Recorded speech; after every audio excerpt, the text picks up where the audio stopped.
इस बीच यूपी चुनाव में सत्ता के लिए संघर्ष बहुत तेज हो गया है, लेकिन चुनाव प्रचार में मुद्दे आज के नहीं बल्कि इतिहास के पन्नों से ढूंढ कर लाए जा रहे हैं। पहले जिन्ना की एंट्री हुई और अब सम्राट चंद्रगुप्त मौर्य और अलेक्जेंडर द ग्रेट की। पुराने किरदारों पर अब नया विवाद शुरू हो गया है। आपको दिखाते हैं क्या है पूरा ये विवाद। इतिहास ने अशोक को या फिर चंद्रगुप्त मौर्य को महान नहीं बहुत बताया। किसको बताया? चंद्रगुप्त मौर्य से जो हारा था वह सिकंदर को महान बता दिया। यूपी के मुख्यमंत्री योगी आदित्यनाथ ने यूपी के चुनाव में नई बहस छेड़ दी है। रविवार को लखनऊ में बीजेपी के मौर्य कुशवाहा सम्मेलन में उन्होंने पिछड़ों के मान सम्मान का मुद्दा उठा दिया, वो भी सम्राट चंद्रगुप्त मौर्य के नाम के बहाने। बीजेपी की नजर पिछड़ी बिरादरी के वोट बैंक पर है। अगर सरदार पटेल नहीं होते तो भाइयों बहनों भारत की स्थिति क्या होती, कल्पना से ही एक रोंगटे खड़े हो जाते हैं। सरदार पटेल भारत के राष्ट्र नायक हैं और जिन्ना सदैव भारत के लिए खलनायक ही रहेंगे। पटेल बनाम जिन्ना विवाद में तो बीजेपी वोट बैंक का डबल डोज लेने की आस में है। मुसलमानों के खिलाफ पिछड़ों को एकजुट करने की रणनीति है।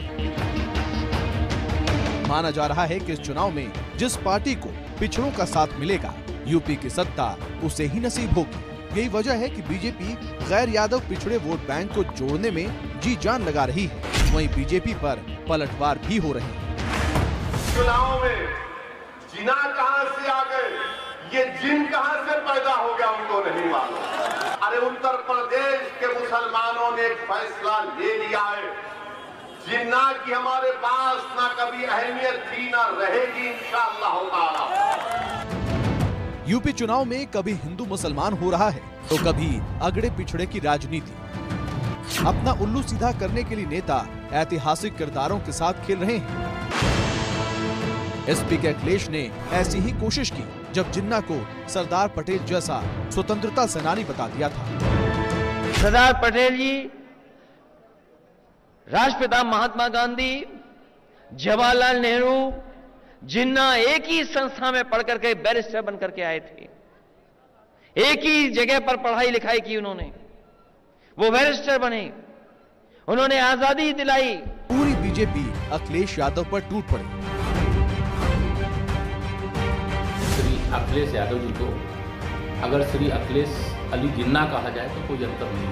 अखिलेश जी को जिन्ना बहुत महान दिखने लगे हैं। वर्तमान के चुनाव है और बातें इतिहास की। इतिहास के एक छोर से वर्तमान जुड़ा होता है तो दूसरे छोर पर भविष्य की उम्मीदें। अमित शाह पहले ही कह चुके हैं कि 2022 में योगी की जीत ही 2024 में मोदी की जीत है। लेकिन सत्य तो यही है कि योगी, अखिलेश और ओवैसी सब अपनी राजनीतिक सुविधा के हिसाब से इतिहास की कथा सुना रहे हैं।